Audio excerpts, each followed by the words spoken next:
Assalamualaikum warahmatullahi wabarakatuh. Perkenalkan, nama saya Dr. Ahmad Junaidi, SHGMM, dosen tetap pada program Pascasarjana Magister Manajemen pada Fakultas Ekonomi Digital dan Bisnis Universitas Sains Teknologi Ekonomi Digital Indonesia. Saya mengajar salah satu mata kuliah metode penelitian yang merupakan mata kuliah wajib dengan bobot 3 SKS dan 16 pertemuan termasuk UTS dan UAS. Mata kuliah ini membekali mahasiswa program Magister Manajemen dengan kemampuan merancang penelitian ilmiah secara etis, sistematis, logis, dan berbasis luaran akademik. Materi disusun secara sistematis mulai dari landasan filsafat ilmu dan paradigma penelitian, penulisan masalah dan kajian pustaka, desain penelitian kualitatif dan bisnis metode, hingga teknis analisis data dan penyusunan usulan penelitian atau proposal tesis yang siap diseminarkan.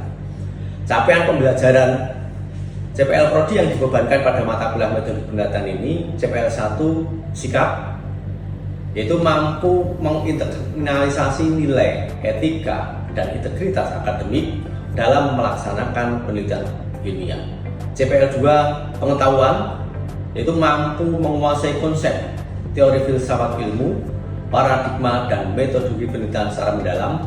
CPL 3 keterampilan umum, mampu berpikir kritis, sistematis, dan inovatif dalam merancang serta melaksanakan penelitian ilmiah sesuai bidang keilmuan. CPL 4 keterampilan khusus, yaitu mampu menyusun dan mempresentasikan usulan penelitian atau proposal tesis yang layak dan dilanjutkan menjadi penelitian tesis yang dipublikasikan secara ilmiah.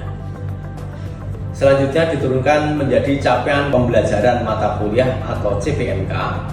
CPMK 1 menganalisis landasan filsafat ilmu, paradigma, dan etika penelitian. CPMK 2 merumuskan masalah, tujuan, dan kajian pustaka penelitian secara kritis. CPMK 3 menyusun kerangka konseptual dan hipotesis atau proposisi penelitian.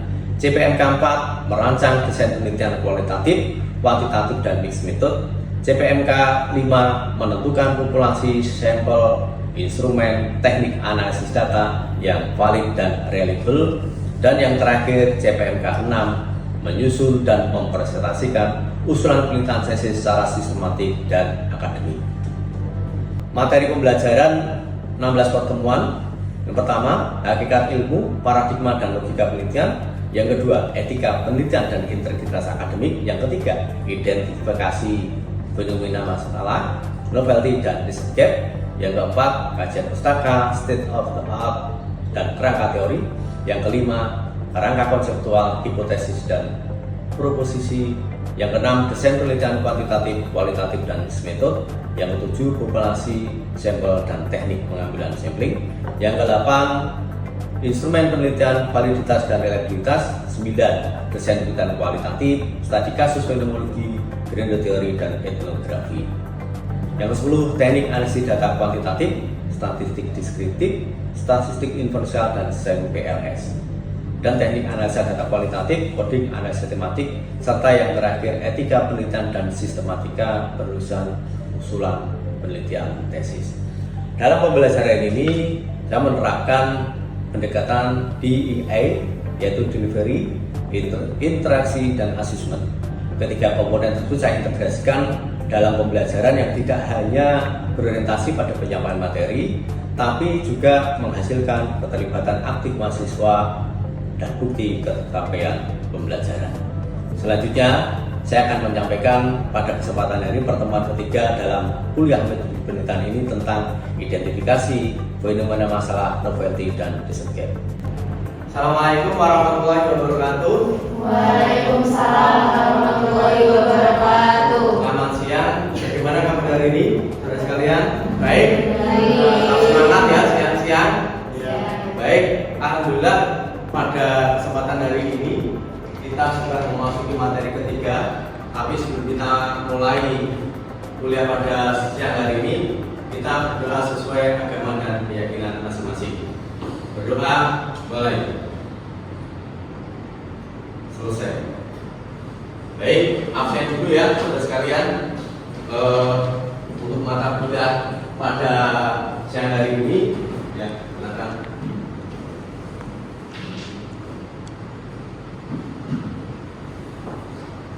Sudah semua?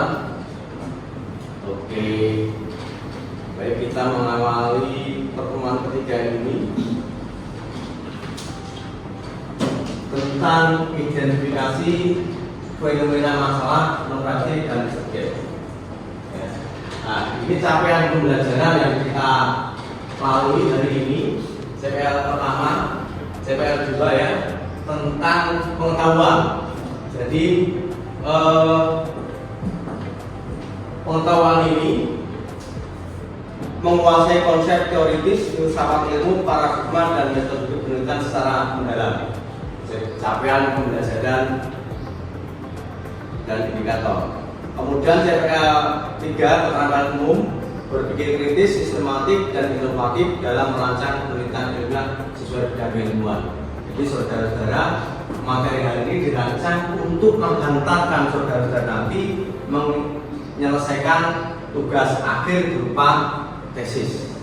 Nah, ini penting karena sebagai dasar awal untuk mencari topik, mencari fenomena yang akan diteliti di tempat kerja masing-masing atau di wilayah yang menurut saudara amati itu menarik dan harus butuh sentuhan untuk diri, kira-kira begitu.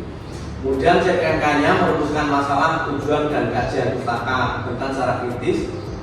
Subjek MK-nya menganalisis fenomena masalah, normatif dan subjek serta menyusun argumentasi gap penelitian. Ini yang kita pelajari pada siang hari ini. Tujuan pembelajaran membedakan fenomena empiris dan masalah penelitian, menemukan masalah penelitian yang fokus dan layak diteliti, mengidentifikasi subjek dan artikel terdahulu, merumuskan normatif awal dan kontribusi penelitian.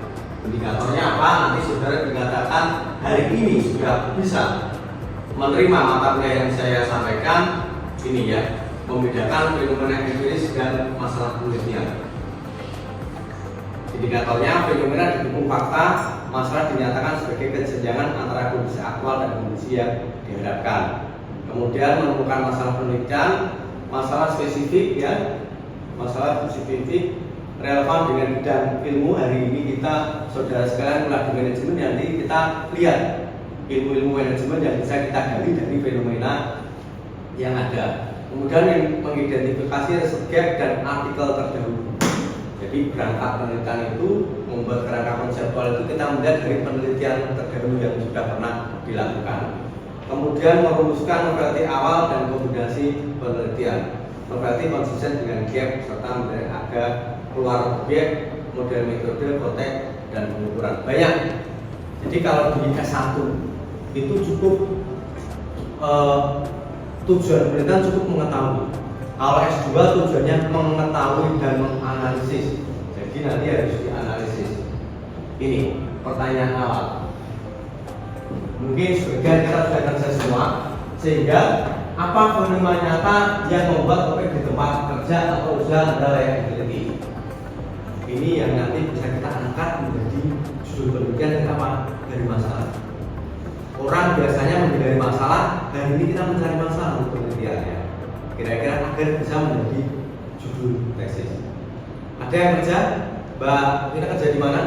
Dari Kopi.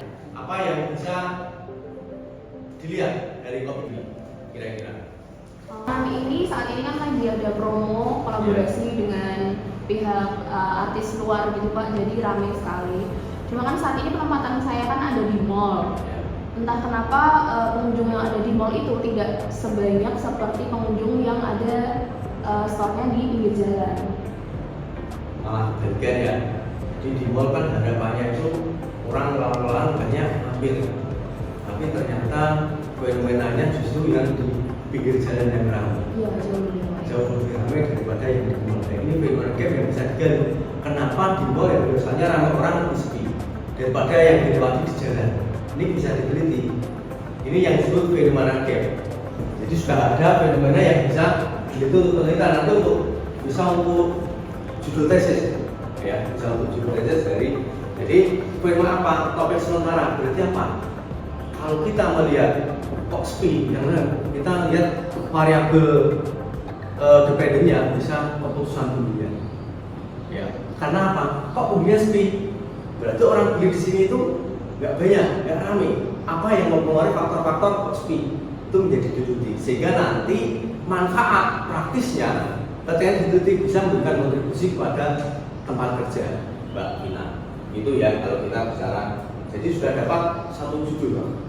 Minimal ada keputusan pembelian yang terus. Kemudian faktor-faktor keputusan pembelian itu apa? Nanti tidak literatur. Mungkin kalau dari literatur mungkin juga mempengaruhi. Mungkin di mall 5 hal ya, kira-kira ya, dari berjalan ya. 2, tempat lokasi. Mungkin di mall tapi tempatnya di pojok sendiri sehingga orang nggak lihat. Mungkin apalagi banyak faktor. Mungkin tempat jarak, tapi kalau jarak tetap di tengah ya, mesti banyak orang. Tapi itu menjadi menarik karena apa? Lebih sepi daripada yang di jalan. Itu namanya fenomena gap. Kemudian terjadi masalah ya, ketika ada gap begitu kan, fenomena gap itu antara kenyataan dan harapan berbeda. Desain berbeda. Jadi targetnya ingin misalnya penjualnya sebulan ingin 10 juta, tercapainya hanya 5 juta. Antara harapan dan kenyataan berbeda. Itu yang bisa diangkat menjadi topik penelitian. Ada gap dan loyalty, itu ya. Nah, ini 4 kunci utama dalam merumuskan ya nanti menjadi loyalty ini. Pertama fenomena tadi, fenomena itu tadi speed di mall daripada di jalan. Ternyata ada masalah ya. Fenomena kan berarti ada masalah, sehingga harus dirumuskan. Masalahnya apa? Kesenjangan antara kondisi aktual dan kondisi ideal yang dihadapkan tidak sesuai. Orang harapannya, pemilik harapannya dirikan di mall itu lebih ramai, tapi ternyata lebih sepi. Efeknya apa kalau ini dibiarkan? Kalau tidak untuk target, kan bisa tutup. Ya sewa yang tinggi dan lain sebagainya. Kenapa di mall 5? Ya sewa tinggi sehingga harganya juga tinggi ya, begitu ya. Kemudian dicari escape-nya, kekosongan, inkonsistensi, keterbatasan atau peluang pengembangan ilmu, sehingga kemudian dicari ya. Jadi meneliti itu mencari masalah dan menyelesaikan masalah dan bukan kontribusi. Fenomena penelitian dari fakta ke fokus. Tadi sudah ditemukan, di mall itu sepi pengunjung. Kalau sepi pengunjung otomatis pendapatannya juga berkurang ya. Jumlah karyawannya dikurangi ya, berkurang. Dampaknya ternyata luas. Nah, ini yang kemarin diteliti. Kalau sudah diteliti memberikan kontribusi praktis, pemiliknya diberitahu, oh ternyata walaupun di mall tetap butuh promosi, misalnya promosi akan mempengaruhi keputusan pembelian, misalnya diskon dan lain sebagainya. Itu kan harus diteliti ya. Maka butuh namanya penelitian terdahulu. Banyak nanti kita cari bagaimana mencari penelitian terdahulu ya. Nah, kemudian dari fakta apa yang sedang terjadi? Nyatakan kondisi apa salah sistemik. Kenapa ya kondisi sedang apa? Mungkin orang trennya kemarin sudah berbeda. Orang lebih suka jajan di pinggir jalan, jalan santai gitu kan. Apa yang terjadi? Di mana dan pada siapa? Di mana? Itu lokasi penelitian. Kemudian apa buktinya? Buktinya mungkin kalau nanti ini itu nanti fokusnya di bab 1 di latar belakang, kalau masuk di tesis. Di latar belakang ada benda-benda ini diuraikan dari data ya. Kita nggak bisa ngarang itu sepi. Kenapa? Datanya mana? Mungkin ada grafik tingkat penjualan dari bulan-bulan turun selama 1 tahun terakhir. Itu nanti untuk keputusan. Kemudian mengapa penting? Sangat penting karena berpengaruh. Kalau ini tidak diteliti nanti berpengaruh pada usaha ya. Karena usaha kan harus untung. Ya. Betul ya? Usaha harus untung ya. Nah, ini perlu diteliti. Ini masalah penelitian adalah kesenjangan yang layak diteliti. Kalau nggak layak diteliti ya nggak usah. Ini layak diteliti karena apa? Memberikan pengaruh dampak. Ya, ini. Jadi rumusan dasar masalah itu kondisi aktual, kemudian kondisi idealnya seperti apa, kesenjangannya seperti apa, konsekuensi dan riset. Ya. Nah, kriteria masalah yang baik adalah ini. Bisa terbaca? Saya. Baik. Kriteria masalah yang baik adalah spesifik, tidak terlalu luas, tapi sudah spesifik. Tingkat kebenaran menurut. Kemudian yang kedua, relevan dengan bidang ilmu. Jadi karena ini kita mempelajari manajemen, magister manajemen. Nanti semester depan ini ya sudah ada penjurusan konsentrasi SDM, keuangan dan marketing. Nah ini cocok di bidang apa? Keuangan dan marketing kira-kira. Fenomena ini atau SDM. Bisa saja masalah itu juga ada pada SDM yang tidak kompeten dan lain sebagainya. Risk gap, fungsi dan jenis-jenisnya. Risk gap itu banyak macamnya. Satu teoritis, ya, teori atau konstruk belum memadai untuk menjelaskan fenomena. Ya. Jadi seringkali, misalnya kita membuat tadi keputusan pembelian, harga berpengaruh terhadap keputusan pembelian. Kemudian penelitian mengatakan harga tidak berpengaruh pada keputusan pembelian. Anda harus memasukkan unsur lain yang memang variabel itu bisa dibentuk dari landasan teori sebelumnya. Kenapa yang satu menyatakan signifikan dan satu tidak? Anda nanti sendiri sebagai peneliti. Hasilnya nanti bisa disandingkan, begitu kira-kira. Ya. Kemudian temuan terlalu tidak konsisten. Ya. Tadi ada ini namanya risk gap. Di bab 2 nanti saudara harus memunculkan penelitian terdahulu dan risk gapnya. Di bab 2 penelitian terdahulu muncul kemudian disebutkan. Di bab 1 latar belakang muncul yang namanya fenomena gap dan risk gap. Kemudian aspek metodologi desain analisis ilmiah memiliki keterbatasan. Ini juga bisa disebut gangguan ya. Kalau dulu diteliti nanti pertemuan kelima kita akan membahas mixed method, penelitian kuantitatif dan kualitatif. Tapi rata-rata mahasiswa hari ini yang sering kita lihat adalah kuantitatif penelitiannya. Ya. Jadi bisa, kemarin-kemarin peneliti itu menggunakan metode kuantitatif, sekarang menggunakan kualitatif. Begitu. Kemudian kontekstual, populasi, sektor, wilayah dan industri berbanyak diuji.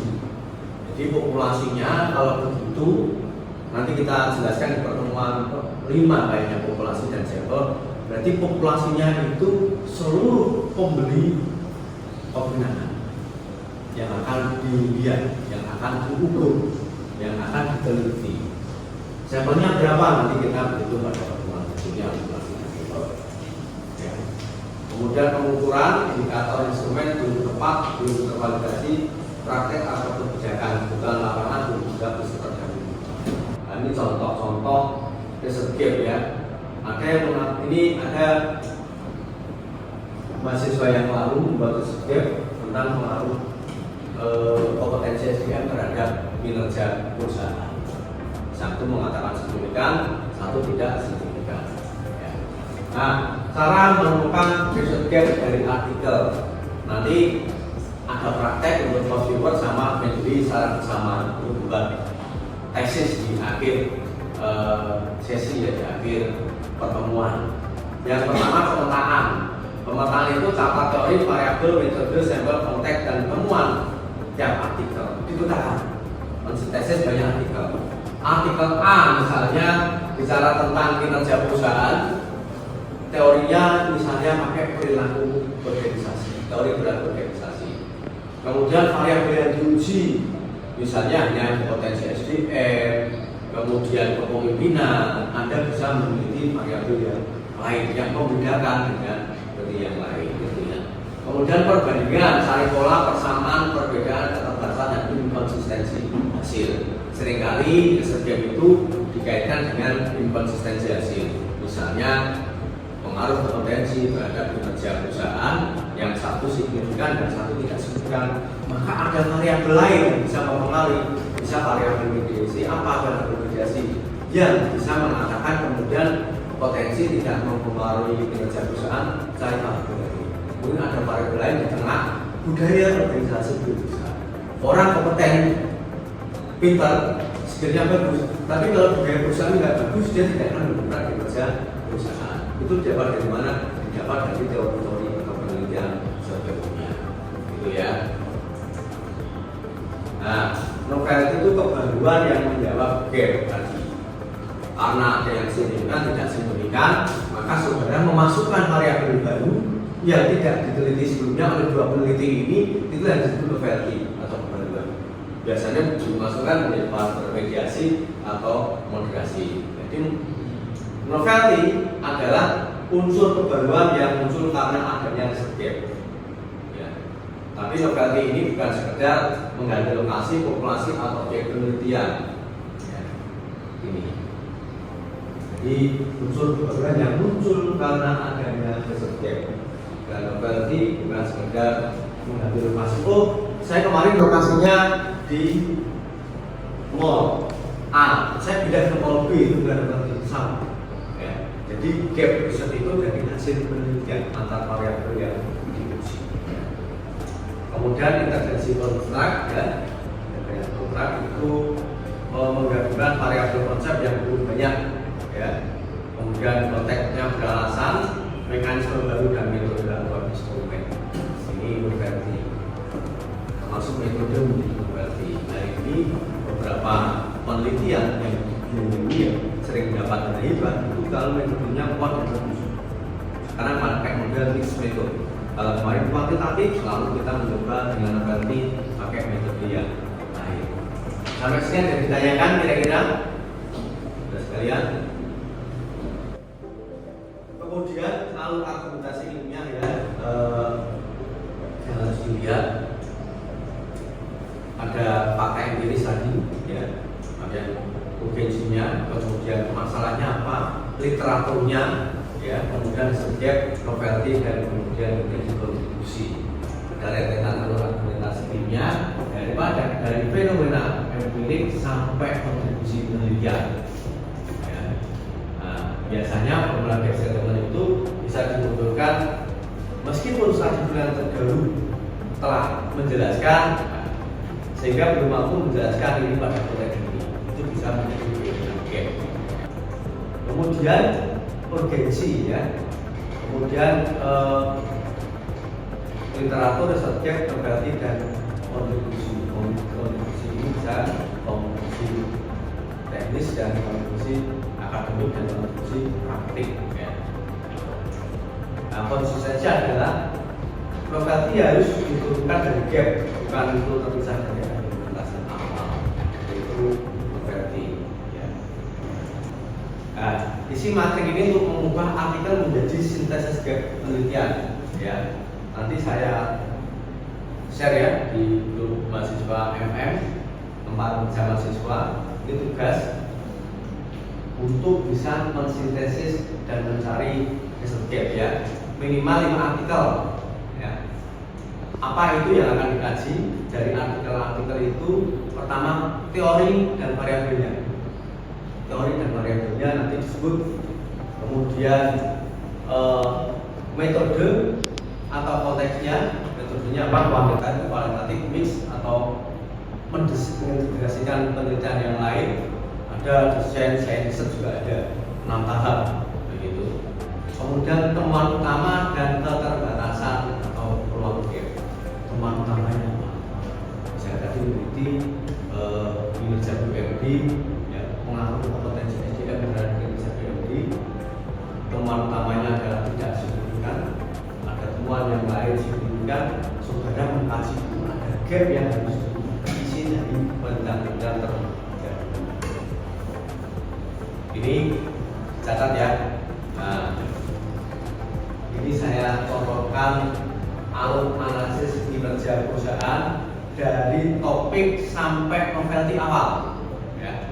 Nanti cari jurnal artikel, indeks, opus minimal 4 dan 8. Ya. Indeks nanti disintesis minimal 5 artikel. Besok kita kaji sebelum pertemuan keempat kita laksanakan bisa diupload di Edlink ya, atau di Edlink. Nanti akan kita koreksi sebelum mata kuliah kita mulai pertemuan keempat. Ini contoh alur kinerja perusahaan di Mbak Vena, kinerja di sebuah perusahaan bergerak bidang makanan minuman, F&B, kenangan. Ini topik ilustratif kinerja perusahaan biasanya berhubungan dengan apa? Kepemimpinan, kompetensi, motivasi, bekerja, dan produktivitas. Ya. Produktivitas menurun oleh kinerjanya menurun oleh bukti. Kemudian fenomena kinerja perusahaan sering fluktuatif atau menurun meski SDM dan digitalisasi berjalan. Ini juga benar. SDM-nya dilatih beberapa kali biar dapat kopi yang bisa menyajikan kopi paling enak, tapi ternyata penjualannya masih menurun, fluktuatif, kadang naik, kadang turun, turunnya banyak, naiknya sedikit. Dan itu menjadi fenomena yang harus diteliti. Masalah apa? Target produktivitas, targetnya tidak terpenuhi. Kemudian probabilitas, keuntungannya turun.